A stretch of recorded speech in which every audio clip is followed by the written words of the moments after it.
Thank you so much, Vicki. And I just want to always start off by thanking you and PBS NewsHour Extra for giving us this space, this forum, and this community. And it's been an honor, and it continues to be an honor to host these. And when we started doing it last summer, the biggest concern was COVID and school safety. And unfortunately, that's still a concern.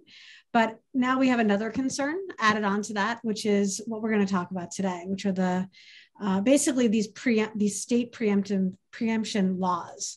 And if you're not familiar with that term, well, you're going to become an expert on today because of our two special, amazing guests that I'm so happy to have here. So just to give you, because I'm a teacher, I like to give the rundown of what to expect. I have a few questions for our guests who I'm about to introduce from the local Solution Support Center.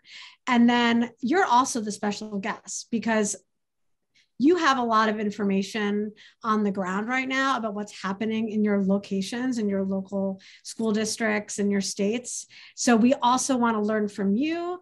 And I think that we also want to continue the community we've created here and give each other advice about how to navigate this really complex, unnecessarily complex situation right now. So let's get into it. So our guests today are two longtime strategic consultants, Kim Haddow and Dr. Francesca Weeks, previously with the NAACP. And as I just mentioned, they work for the Local Solutions Support Center. And Vicki will be sharing right now in the chat, or very soon, this new report that came out that I was just reading through a third time that you all need to read. I'll give you some highlights and we'll talk about it today, but I highly recommend you reading the whole report. And it's all about state preemption. So I'm going to just give you the definition, but we have the experts here to tell you more about it. Basically, state preemption is the term for when state legislatures use their power to overrule local municipalities. And well, that's currently happening, if you haven't noticed, at unprecedented levels. And for all the civics teachers out there, yeah, civics really matters. And what's happening on the local and state levels matters just as much, if not more, than the federal level. And the Local Solutions Support Center is a national hub that basically coordinates and creates efforts to counter the abuse of preemption. So we thank Kim and Dr. Weeks for all your work. So just a little background info before we start talking to Kim and Francesca. The the Local Solutions Support Center tracked over 400 state preemption bills this session, and that's twice the number than in 2019. So you're not going crazy if you're feeling like you're seeing a lot of these laws on the state level or bills. 70 of the bills were actually filed in Florida and Texas alone. So if you're from Florida and Texas, you're not going crazy. You're seeing a lot more of these this year. 27 states have introduced measures that ban or make it difficult for school curricula to examine racism in American history through the adoption of what they're calling critical race theory, or even teaching the 1619 Project. Eight states have actually enacted these measures into law. 34 states have introduced more than 80 bills that aim to criminalize protests to varying degrees. This is all in the report, so you can read the nuts and bolts of it later. And also 27 states have advanced discriminatory anti-transgender bills that ban trans youth from participating in school sports. The list goes on and on, but we have the experts here, so let's talk to them. So I have a couple questions, and then start writing your questions in the chat if you haven't already, and also sharing what you're experiencing on the ground in your respective states. So Kim and Francesca, thank you so much for joining us today. Thank you for all the work that you've been doing and will continue to do to fight state preemption. So I gave a really cursory description of it. I want to hear from you too. So let's start with Kim. Can you explain state preemption a little bit more and how it relates to these state curriculum bans we've been seeing across the country? So Kim, and then Dr. Weeks, if you want to jump in after her to fill in some information too. Sure, thank you, Sari. Bottom line is preemption is what you said. It is one level of government decides to eliminate or limit the power of a lower level of government. So the federal government also preempts states. We're dealing just with states taking powers away from cities and counties. And historically, preemption has been around a long time. And the way it used to be used is the state would set a minimum standard, and then local governments were allowed to locally tailor it, strengthen it, but they couldn't go below that standard. Well, and we called it a floor, right? What we're seeing now is ceiling preemption, which says you cannot do more than the state allows you to do. Okay. And in some cases, you can't do anything. The state isn't going to raise the minimum wage, and you're not allowed to raise the minimum wage either. Okay. So that is what we're dealing with. And since the 2010 election, the midterm that saw the Republicans take over so many seats in state legislatures, we saw a steep increase in the use of this kind of state strategy to limit the authority of localities. Some of this is about red state and rural legislators trying to keep blue cities and more progressive Democrats from enacting progressive policies. Some of this is economic. A lot of this that we saw in the decade between 2010 and 2019 really was about conditions of employment, keeping minimum wage off, paid sick days, local scheduling. Some of it was about the environment, fracking bans, those kinds of things. But they were driven by corporations, and they really were an effort to keep localities from regulating business. It was anti-regulatory. But what we saw and what we have seen, as you said, since 2020 and 2021, this session particularly, is this steep increase in the use of preemption and a real turn. And it's not being used to stop deregulation anymore. It really is much more pointedly political and much more pointedly racist. As you said, a lot of these bills are in reaction to what happened in 2020. So you're looking at everything from efforts to reduce the public health authority in response to the pandemic, efforts to respond to the summer of social justice protests with both anti-protester bills that criminalize people for actually pursuing their own rights.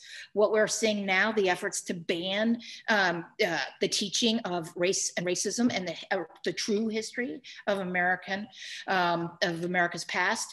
You know, these are political responses, really for political motives, that are now being enacted. And so this is a big change.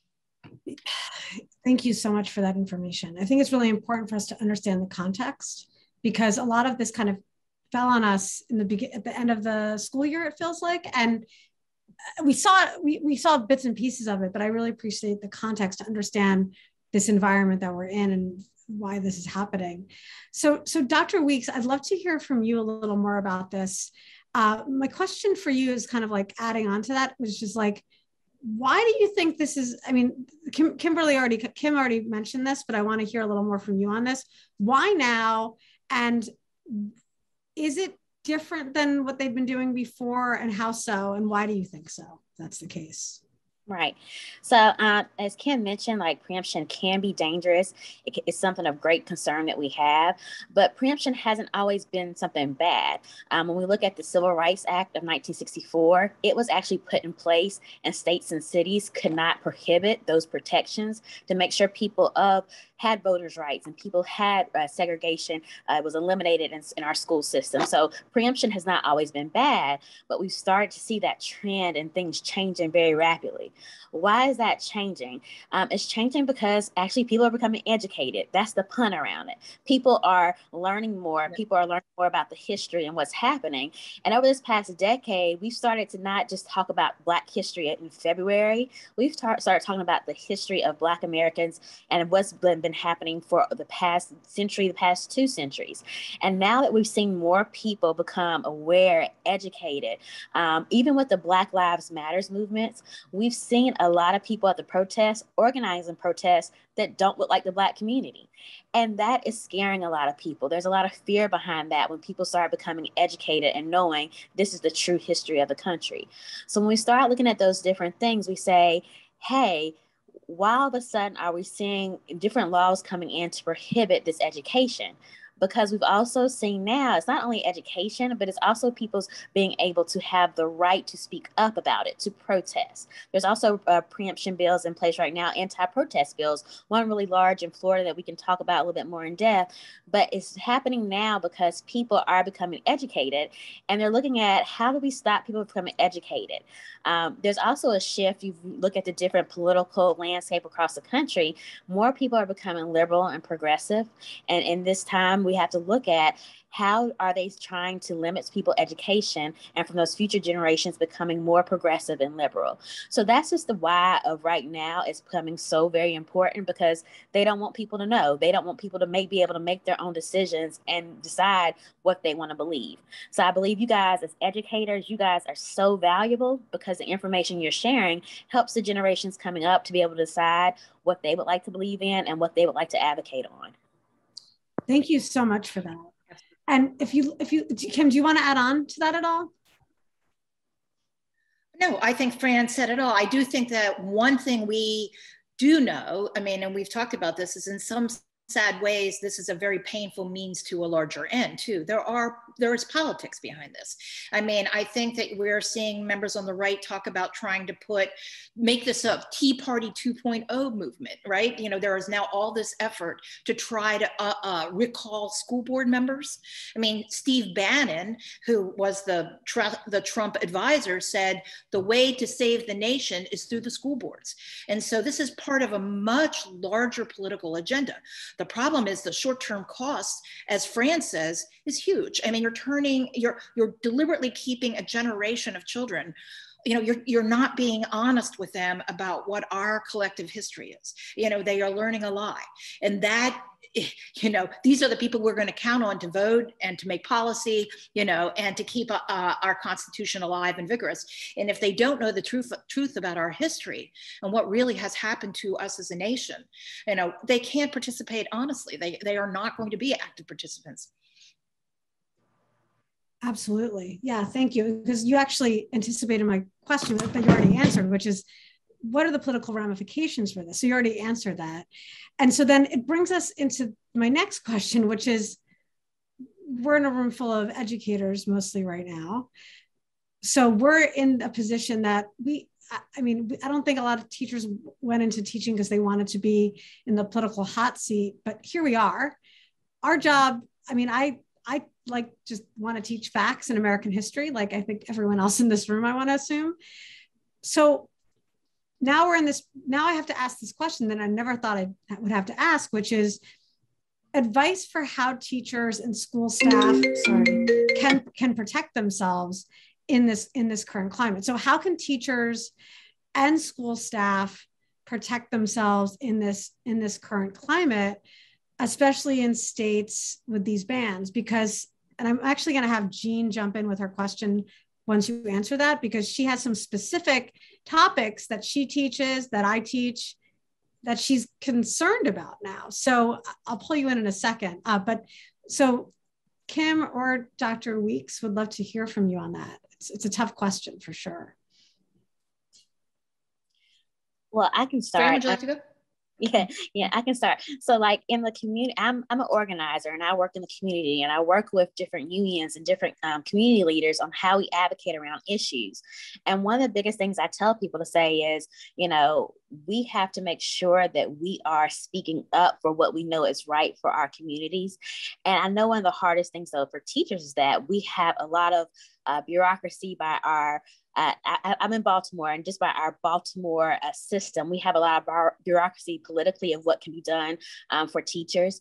And I always say the biggest thing is find out from your unions, you know, what rights you all have. I think that's very important to get connected. I know we've had a conversation about a lot of teachers aren't connected to your unions, but always go to your unions and find out what rights you have as a teacher, what protections you have.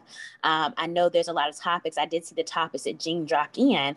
Truth behind the topics that you dropped in. The topics you dropped in are in American history. If you were to go and pick up several history books, all those topics are already there. So for them now to go back and say it cannot be taught, that's going to look at them saying we have to take off most of the textbooks off the shelf and we'll have to create a brand new textbook that doesn't include any of this history. I don't see that being feasible, especially when teachers are expected to build curriculums, to put in supplemental information. How are they going to monitor and track which book that every school system is using, every school is using? So one, I say protections, go to your unions first, find out what protections you have. Two, when it comes to your curriculum, use the textbook they have. If it's in the textbook, it's the dates are there, the history is there. It's a part of American history. If there are specific things around critical race theory that they don't want taught, then it has to be taken out of the textbook. I was talking to somebody the other day, and they said a parent came to them as a teacher, and a parent came to them and said, are you going to be teaching critical race theory? And the teacher said, tell me what critical race theory is. And the parent couldn't explain it. So the parent didn't even know what the teacher was going to teach or not. So right. The thing is, nobody's going to be able to tell you what is or isn't critical race theory right now. Excellent point. And some teachers in this room probably teach the College Board curriculum, whether it be AP US or AP Language. That's going to be really interesting to see, because if you look at suggested texts and readings from College Board, they will definitely be in conflict with some of these state bills. So, but it's really good advice. I think, the AFT says they have our back. The NEA does as well. Unfortunately, there are a number of teachers who are in states where they're not allowed to be in a union. And so that's where things get complicated. But that's really good advice. There's so many great questions in the chat. So I'm going to just ask one more of my own, and then we're going to get into what I'm bookmarking some of the amazing points people are making. So kind of going along with that in terms of how to protect ourselves. And this might be personal for me because I'm on social media a lot and seeing that the people who coined the phrase or started using the phrase critical race theory as this umbrella term, as many people are noting in the chat, for really just teaching about racism.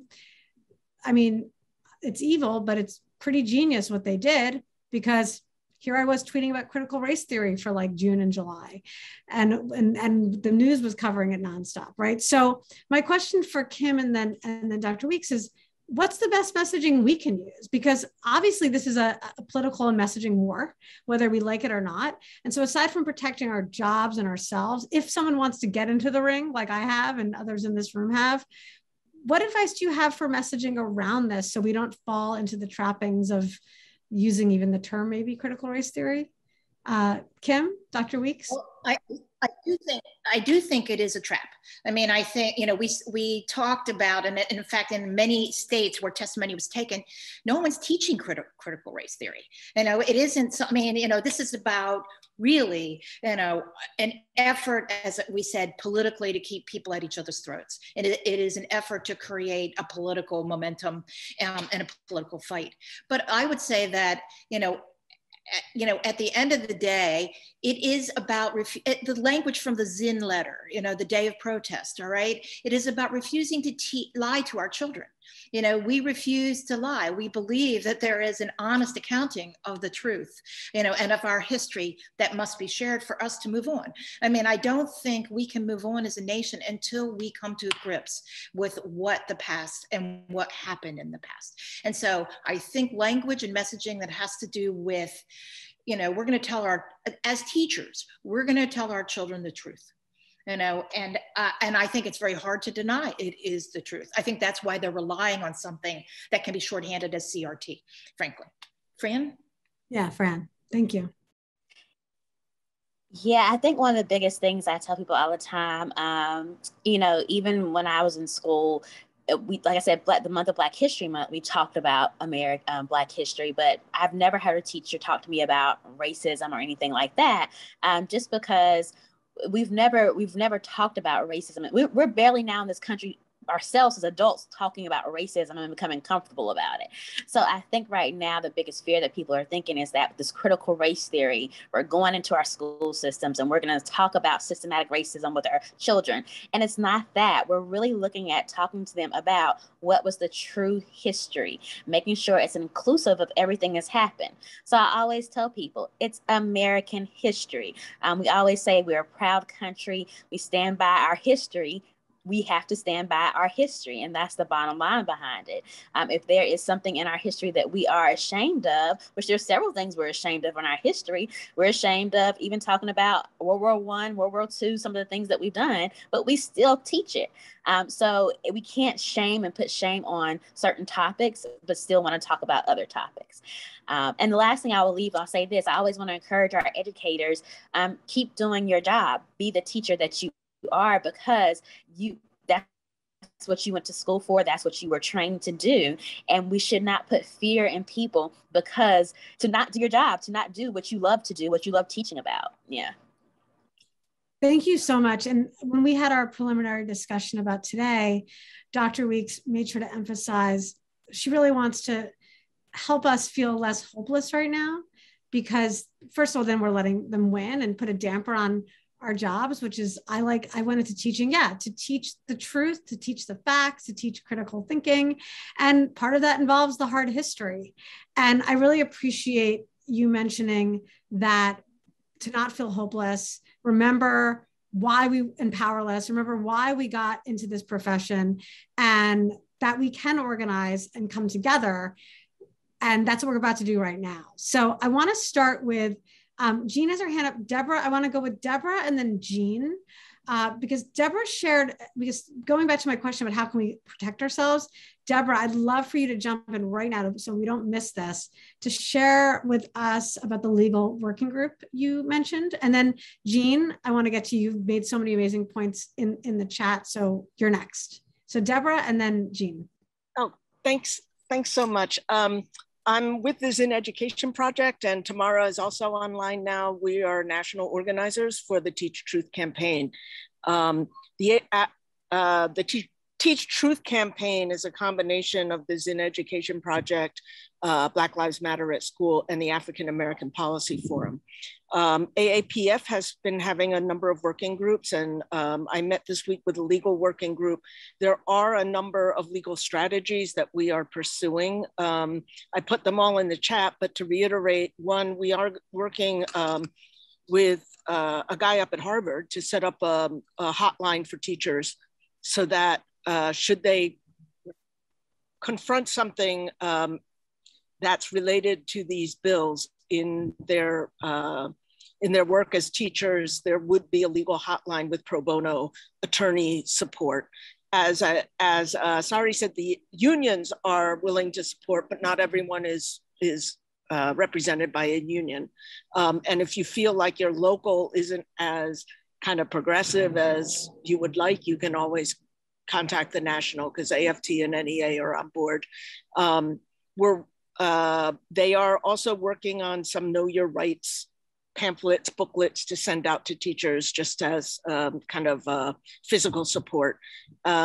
Some attorneys are really looking specifically to file legal briefs challenging even the legality of some of the bills that have been passed. And we are in preliminary discussions with, I don't know if you're familiar, Arizona had a landmark case around them trying to ban ethnic studies, and the attorneys that led that case were in discussions about using their legal strategy in support for fighting back against these bills. Thank you so much. I almost felt a sigh of relief. I don't know if relief is the word, to know that this is happening. So let me know how I can get involved. And I know a number of people want to get involved in this room right now. So please share that information with us, the hotline. Vicki will share it out, and whatever I can do to help amplify, let me know. We'll talk more later, but that's great to know. Jean, would love to hear from you next. Good to see you. Good to see you too, Sari. You know, we talk all the time on Twitter, but I'm happy to see you right now. Blow you a kiss. My biggest question, I'm just going to be flat out honest. I've had unfortunate experience. You know, I was one of the ones that signed up for the truth, Teach the Truth on the Zin Education. And then I was alerted that the Daily Wire had taken some of that information and manipulated a target list to kind of watch out for these teachers because they planned to break the law. And it immediately shook me because I have a big Jedi digital a big Jedi diversity platform. And that's something that I always operate from, and participating in the community, getting the kids to connect and synthesize maybe some of the things that they feel are unjust. Let's turn it into action, tangible things that we can do. So I'm scared that I'm an easy target because I live in Texas. It's a GOP diehard. They lock down onto it. I couldn't even teach a lesson on digital citizenship and how to detox. Before the end of the day was done, I had an email to the parent, or a parent from an email from a parent, sorry about that, to the principal. He was president of a bank, and he didn't want the librarian teaching these liberal, ideas. And I was like, just take your phone and sit in a different room. We worry about Wi-Fi signals when you're sleeping. Just little things that they can do, tips. But it was turned into a fiasco. And now, before I can even get a job, I'm facing that. Do I tell my leaders that, hey, these right-wing websites are targeting and they're looking at my blog or looking at my teaching style. I just want to make you aware of it, because in Texas, they believe in vigilante justice. I'm just got to be honest. I remember coming out of the grocery store and entering into a Trump rally, and I was like, well, what happened? I was only in here an hour, but I came out right into that. So yes, I'm scared, but how do I teach those things that I know that are true, right, that happen? Like I was saying, Brown versus Board of Education, all those things that step and lead up to where we're at present day. How do I teach it, protect myself and the school?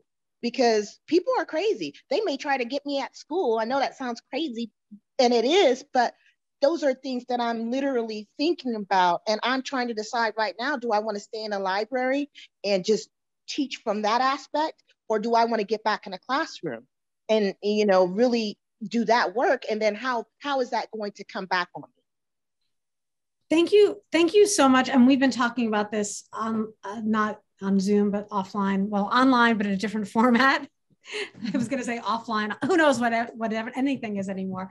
We've been talking about this previously before Zoom, and it's just, I refuse to get numb to the fact that you're basically saying, you're asking the group right now, I'm just going to say this out loud, do I want to teach the truth and do my job and teach the lessons that I know will help students and young people grow at the risk of maybe getting my life threatened, or at least my livelihood?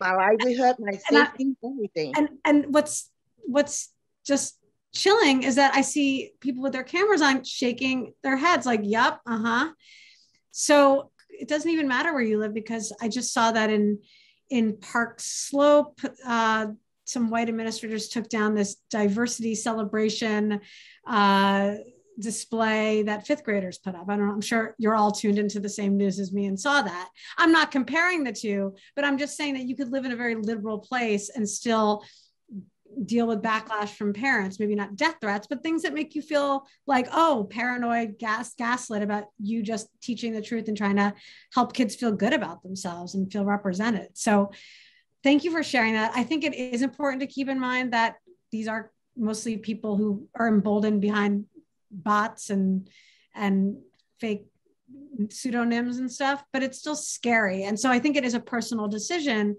how far you want to put yourself on the line. So anyone else? Can I ask a question? Yeah, sure. Just a quick question. And that is, I don't know about, this goes to Fran's earlier point about organizing. Is there a community? Is Jean alone, or are there other teachers in the same situation? Some of these school board members are themselves are being targeted, right? They're looking for recall of school boards. This is a political fight. And is there common cause to be made with other people who are facing the same threats?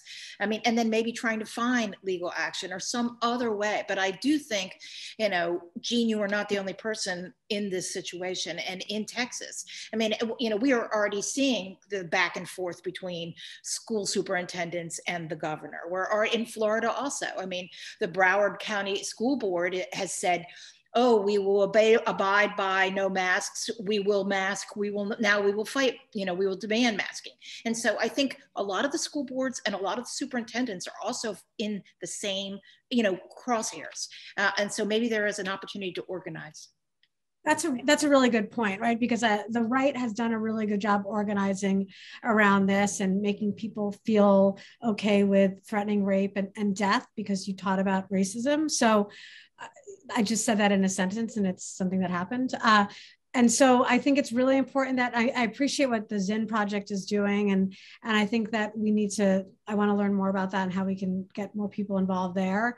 But yeah, on a local level, I think we need to start using the same tactics for good so that we can protect ourselves. And I want to bring in what Michael and somebody, E.M. Porter, were talking about, because you bring up students. Have you noticed that no one ever talks about students when we're talking about the curriculum that we're supposedly teaching them? Yet to see any anecdotes of young people sharing that they've been hurt by learning about racism. Maybe they have, but I haven't heard that. Michael and Porter, I want to hear, can you kind of summarize what you were talking about, especially how the students who were feeling uncomfortable by the word changes that happened in this particular textbook? And then we'll go back to Dr. Weeks. So Michael, do you want to just tell us what the conversation, just summarize your conversation you were having a few minutes ago about the textbooks and the terminology? Sure. Well, I'm actually returning to teaching after a long time in grad school, so I'll be returning in the fall. But I think my point was when the concept of comfort is discussed, as you'll see in the news, people talking about students being made uncomfortable about particular teaching decisions, who are the students who are being talked about when that is brought up. And so I made the point about comfort. It was in response to the comment that E.M. Porter made about language changes in a history textbook. So in situations like that, if the idea of comfort is brought up, we have to change this language so that these students feel more comfortable. But what my point was, what happens to all the students in the room, and when those changes are made, and why aren't those points brought up? Right. And I think that's why I want to thank you sorry putting you on the spot, but that's why I wanted to emphasize that, because I think the messaging needs to be, we need to go back and say, okay, so you just told teachers they can't say, and this is at 328, you wrote about this, you can't use the word slave anymore to call them unpaid workers. Well, what about all I like to use the term enslaved people or descendants of enslaved people who are sitting in your classroom, who are being told that their enslaved ancestors should be called unpaid workers? What about their discomfort, right? So I think we can just give it right back to them, and I think we win there. But Dr. Weeks, I'd love to hear from you, your just take on what we've been hearing. Yeah, just going back for a second, I heard, Jennifer and all the different people that were speaking up and telling their stories. One thing that made me think about, you all are teaching about Brown versus Board of Education. And we're going back to the 60s, 70s, where this advocacy work, and if you go back and read a lot of those stories, I can send you guys a few links. There's stories of advocates for education, teachers who talked about the threats in their life, how uncomfortable it was, and how they had to organize together and come together as a group to make it through. So I'm just really thinking about how this critical race theory is almost starting to replicate 20, 30 years ago. And we're seeing history, as we're talking about it, history repeat itself. And so we need to stop having history repeat itself. How do we get to the point to where we're not every 30, 40 years finding attacks on education? And just to what you guys were talking about with the students, there are several students who sit in classrooms who have to hear certain history lessons that aren't relative to them. They don't feel that it's directly connected to their history or their ancestors, but they still sit there and they respect it and they listen. So I think that it's a two-way respect that, everybody in this classroom is a human and everybody deserves to hear the history, whether it is relative to them or not, or whether it, so to say, it makes them comfortable. This is the American history. Thank you. Yeah, and I think it's important to keep bringing the students back into this conversation and at the forefront of when we're doing our messaging and talking about it, because they've been left out of the conversation altogether. So we should have a forum with young people to hear how they feel about certain parts of history being cut out. And And I'd like to hear from the white students in particular, because I think we'd be, I think we won't be surprised that they want to actually learn about it, right? Let's see, there's so much going on in the chat that I want to bring everyone in that we have time for, and we do have more time, which is amazing. Bonnie, I would love to hear from you if you don't mind. You brought up a point about that so many teachers here and around the country believe in public education, but you mentioned that if it comes down to your livelihood, some teachers might choose to leave the public system because of this. And that breaks my heart, but I see what you mean. I'd love to hear you elaborate on that a little more. Well, I just ended 7 years teaching at a private school. I taught at the high school level. And of course, private schools are going to vary a lot. But I in particular was at a private school where we really were encouraged to teach rigorously, in depth, and we were, for the most part, left alone to decide what we felt was appropriate for our courses. We were just sort of trusted to know what should be taught. And I actually just happened to speak to a former student today, sort of about this subject. And he's in college now, and he said, I didn't realize it at the time. I kind of thought that we were just learning what everybody was learning. But now that I'm in college, I'm having students say, oh, I never learned about that in my American history class. And he realizes that they were taught, about a more diverse American history than they have in other places. So, I feel like in a situation where you feel like you either have to choose to not teach the truth or not have your livelihood in public education, the other option, if to survive, maybe to teach in a private school where you feel that you can teach the truth. And it might not be ideal, and it might be a way for you to sort of continue the fight from a different position. But it is something to consider. Thanks for sharing, Bonnie. And I can't help but to toss it back to Kim to get into how this connects to politics, right? Because I'm not surprised that many teachers are going to start feeling this way about teaching the public system, depending on where they teach. So Kim, I'd love for you to tie it back to how this relates to the politics behind these laws, these bills. I would say a couple things. I mean, one of them is, I think all of the teachers on this call know this is not the first time that politics has been imposed on what is taught in schools.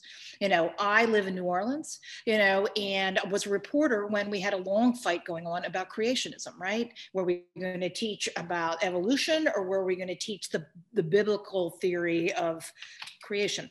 And ultimately, it took a decade, 15 years maybe, evolution won out, because frankly, it is the truth.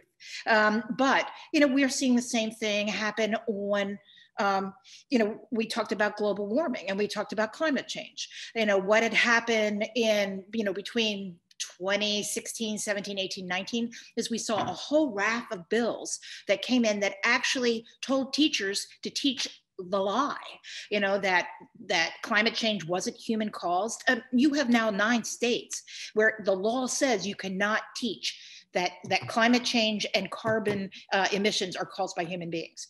So this is what kids are being taught and growing up with. The thing that's scary about this politics is it's playing out in ways now, it goes back to Fran's initial point. So you have you have kids 5 years into science who don't understand what's going on to climate change. Are they going to rally around efforts to combat or adapt or mitigate? No, they don't even believe it's real, and they don't believe that we are part of the problem. So these laws have an ongoing political effect and an ongoing effect on what people I mean, it's almost an effort to strategically keep people ignorant, so they will not advocate for certain policies, you know, and become advocates for change. So it isn't the first time politics has been imposed on curricula, and it has had different endings with, you know, again, there is a difference between what happened with creationism and what has happened with climate change right now.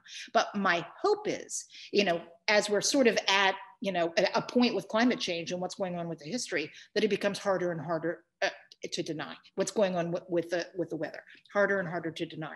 But I think the politics here are really about, you know, 2022 and 2024 and who's elected and who shows up. Right. We have to pay attention all the time, not just in the presidential elections. Our local elections are just as important. We're learning the hard way. So if you're reading the chat and listening, because I'm a good multitasker, and it looks like someone just shared, Kevin, we do have an example of young people getting involved in the fight, so to speak, the fight we didn't really want to have. Can someone share with us this story about the Rhode Island students suing? Mark shared that. Mark Newton, can you share that with us, what you just put in the chat? I was on that with the kind of a media literacy connection to civics education.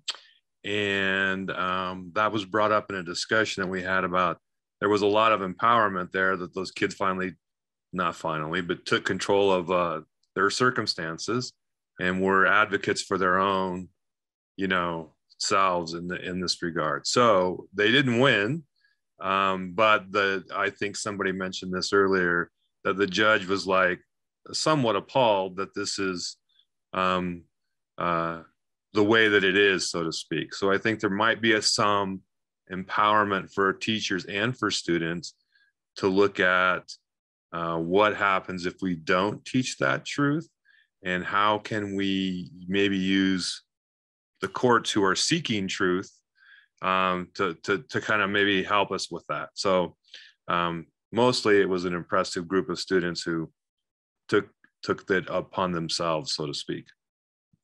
Yeah, thank you for sharing that. That's a great lesson. And it makes me think of a session we had, might have been 3 months ago now, with Dr. Williams, when we were talking about, I think we were talking about teaching about the 1/6 insurrection, which was in January. His suggestion, and we should have him back on to talk about this at some point, is if you're in a place where teaching about these the hard history is controversial, his advice is just to teach by proxy. And this is a great example of teaching by proxy. You don't have to tell the kids, you're not telling the kids what to think when you share this article with them, but you're just sharing the article with them and letting them learn about this group of students that use their individual agency to challenge the law, right? So if a parent were to say, I can't believe you're teaching my young people to challenge the law, you can say, oh no, this was an article I shared. And you can share another article about conservative kids challenging what they're being taught, right? And that's just perhaps how you can get around things while we're still trying to protect our jobs and deal with these laws, these state laws. So, you know, if you look really hard at these bills, they're not saying you can't. Well, I got into a Twitter, I'll tell you about this one day offline, but I got attacked on Twitter because I asked, hey, can we teach What to the Slave is the 4th of July by Frederick Douglass? If you live in Texas or Florida now. And all these people came at me saying, well, you can teach Frederick Douglass, Sari, you're a liar. You can teach Frederick Douglass. And they kept cutting and pasting the one book that was recommended by Frederick Douglass that you can teach, completely ignoring my question, which is the content of that particular speech is completely exactly what they don't want teachers teaching about, right? And so again, fine, they told me, so apparently we can teach that. So give that speech to your young people in your classroom and have them read it, give them questions, and analyze it. And you're not telling them to believe it. You're just sharing content that apparently is not banned, according to all these people on the far right. So that's another example of teaching by proxy, right? Of course, you have to do what you feel safe and comfortable doing. But I think we can share with you that video with Dr. Williams. He gives a bunch of amazing examples if you're a history teacher about how to teach by proxy. So you're not telling the kids what to think, you're just sharing the primary sources and letting them do the critical thinking. So that's one tricky way around it. And it feels so gross that we're discussing tricky ways of teaching the truth to young people, right? That's where we are in 2021. So I want to go back to Dr. Weeks, because a lot of what we're talking about here is organizing, and you are an organizer. You're among the many things that you do. Your ability to organize people and create community and protections for people is just incredible. I'd love to hear from you lessons you've learned as an organizer that might help us going into this fraught new school year. I see you guys have a lot of information you guys have already gathered on everything that's going on. I think now it's time to bring all this information together. And I say you always come together and you co-create. So if you're in a state and you have people from different counties and you guys are all seeing similar problems and you don't know how to address it, you find who are the leads in all these different counties. How do we bring these leaders together? And then how do we take the information from each county? And we also go make sure that we have maybe some lawyers around us, if you have any friends that are lawyers. And how do we take this information and see what can we legally do? And also I see that you guys have spent plenty of time building information. You have the background information, you have the case. You just need to figure out legally what you can do with a lawyer, and also figure out how you can find somebody to help you bring meetings together. I normally say people normally meet once a month, every other month.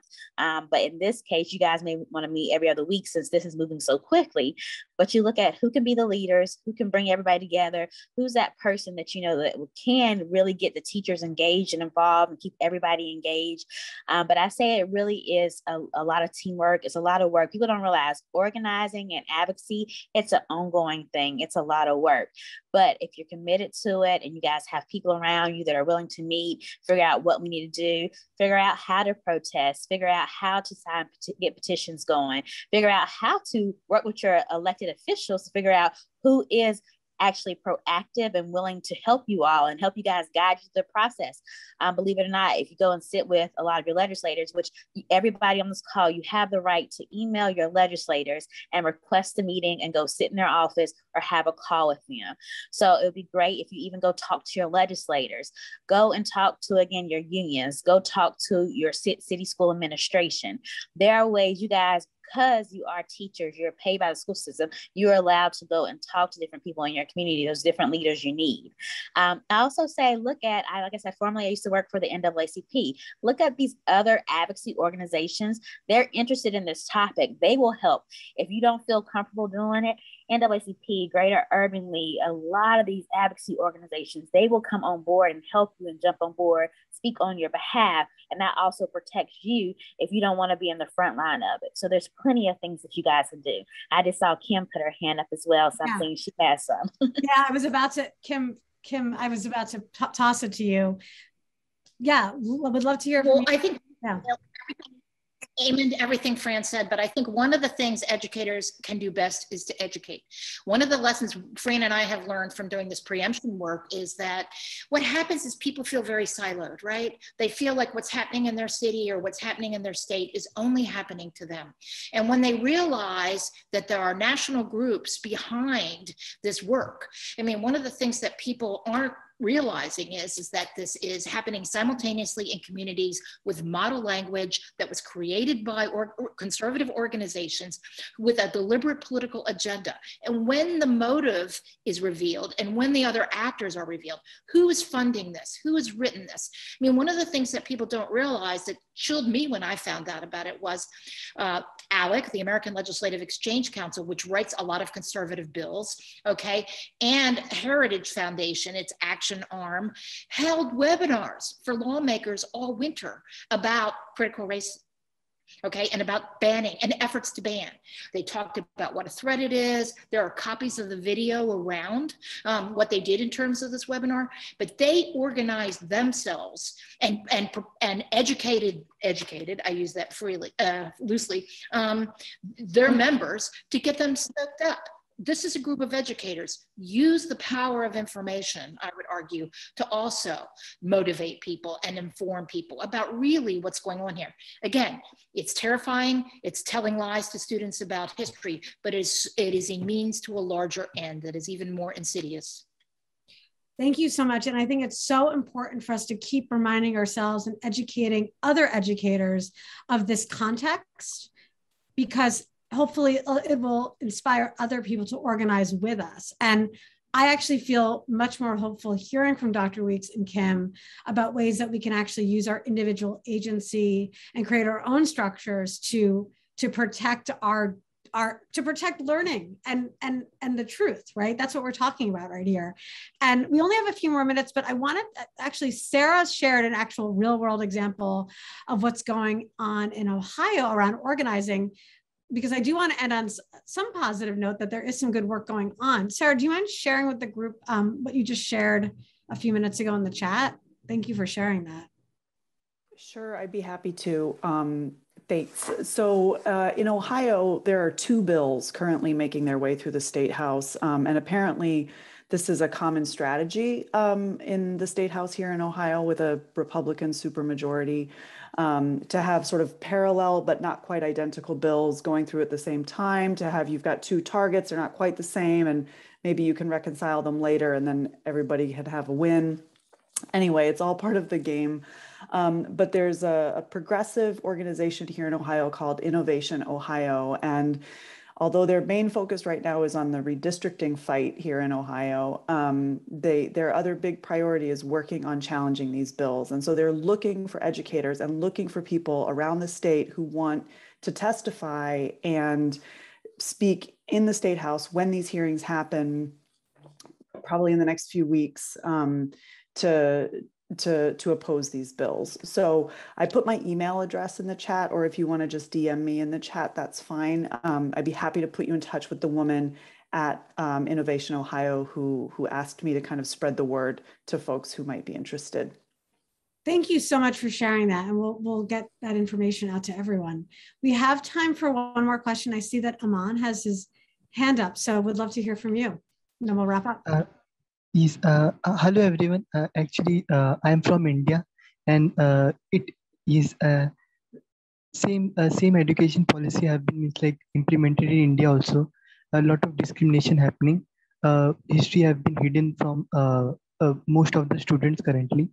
So the solution I was trying to find, that can blockchain help preserve history towards teaching the future generation, where people cannot change the history, they can't delete it once it's on chain. So yes, so I just wanted to ask, what are the opinions about it? Thank you so much for sharing. Thank you for joining us from India. And so what you're saying, just thank you. I'm so happy to have you here. So what you're saying is you've been seeing similar things happening in India with laws about regulating what people can teach.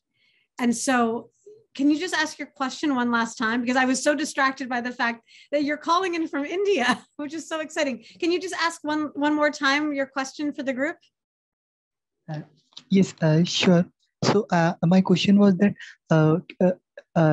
as a solution, can we put all education history, applied history, and all kinds of different wars and everything from start to end till now, can we put all the knowledge on blockchain, so that in future, even if people are trying to delete it or pass a rule, they can't able to delete it like that? Wow. Does anyone want to respond to that? That's a really interesting question. So essentially you want to put it, you're asking if we can put it in a place where it can't be deleted, right? I would say, isn't it? I think we can. My answer is yes. right? I think what we're more worried about, yeah, a simple answer, yes. I think we can do that. I think what we're worried about is that we can't teach it. So we can't help our students find it. We can't help young people find it. But I think an interesting thing to point out is that young people, if you tell young people that this is the history they can't know, if I were young, I'd want to go find that. It's like the words you weren't allowed to know, you went and looked them up in the dictionary. I didn't do that. I promise, Mom and Dad. But, I think that my joke has been, which is actually not really a joke, which is like, yeah, keep telling kids they can't learn about racism. Go watch them try to educate themselves more and more about it if they can't learn about it in school. So I don't know if that answers your question, but I think, as a librarian, once you ban it, that's when it becomes wildfire. And to respond to him, I think there should be like a global education center maybe, to where we can submit lessons that are concrete, verifiable truths that happen. And maybe there it could be housed and kept untouchable by quote unquote laws or changes or rules and regulations. That's my thought on it. Wow. I love how we're ending this discussion. We create kind of like a UN of sorts for like an education UN, where it's like verified truth, facts. And because you're right, we're talking about United States education system, but if we can put in the link, there was a great essay in New York Times Opinion a couple months ago about memory laws in Europe. And so this is not a new thing, unfortunately, right? So thank you, Aman. I think now let's think globally. Let's fix it in the States, and then let's move on to the world, right? What's stopping us? Because we have Dr. Weeks and Kim here who are leading the charge and giving us a blueprint and tracking this stuff for us and helping us organize. So just to wrap up, I want to thank everyone for joining. I want to get concluding remarks from Kim and Dr. Weeks, and then I'll toss it back to Vicki, and we need to continue this conversation, and we will. So Kim, would love to get a couple sentences, concluding remarks from you, and then Dr. Weeks, and then we will make sure this is available for everyone to watch very soon. Well, I have learned so much. Thank you all very much. It's actually quite heartbreaking to hear just how personally you all are concerned and what you all are facing. And I appreciate your fearlessness. I know that is what it means and needs, what you all need to be to teach the truth here. And I would just say it's been an honor. Thank you for having us. I feel so much smarter about all of this just in this 1 hour. So thank you. Dr. Weeks, concluding remarks for us. Yes, thank you guys for having us today, and thank you all for being educators. Like, I would not be where I'm at now had it not been for the great educators I've had over the years. So we appreciate you guys. We know that being a teacher is not a light work at all. You guys don't work your 40 hours, you work 60, 70 hours to make sure the students get what they need.